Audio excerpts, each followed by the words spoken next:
In the day's other news, Hurricane Delta blew toward Louisiana and a landfall on Friday evening. The storm re-strengthened to a Category 3 with sustained winds of 115 miles an hour.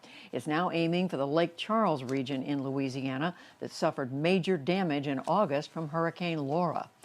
New COVID-19 infections worldwide have jumped by the most yet, nearly 339,000 just in the last 24 hours. The World Health Organization says the largest increases came in India, the United States, and Brazil. Within the U.S., Wisconsin and the Dakotas are reporting the most new cases per capita. New jobless claims in the U.S. dipped last week, but remain high at 840,000. That news came today as prospects for more economic relief remained unclear. White House economic advisor Larry Kudlow said aid for airlines is a priority. U.S. House Speaker Nancy Pelosi agreed with a caveat. They spoke separately.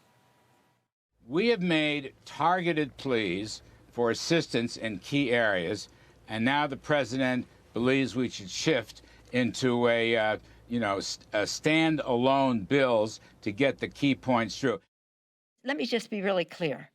I have been very open to having a single standalone bill for the airlines or part of a bigger bill. But there is no standalone bill without a bigger bill. There is no bill. Some 32,000 workers from two top airlines alone were furloughed last week. Meanwhile, the Congressional Budget Office reports that earlier relief spending pushed the federal deficit to $3.1 trillion in the fiscal year that just ended. That is the most since World War II. In Wisconsin, a federal appeals court today blocked efforts to extend the deadline for counting absentee ballots by 6 days.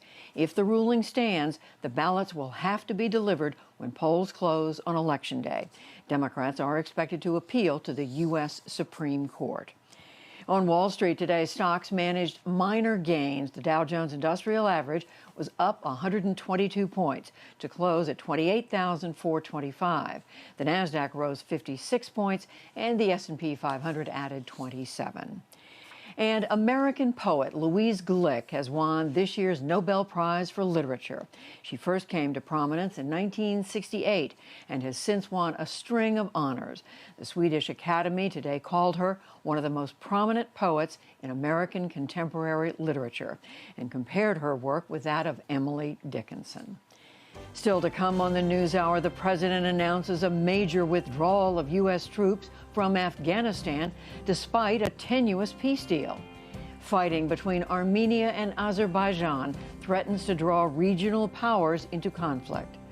A critical race in Maine could shape the balance of power in the U.S. Senate, and more.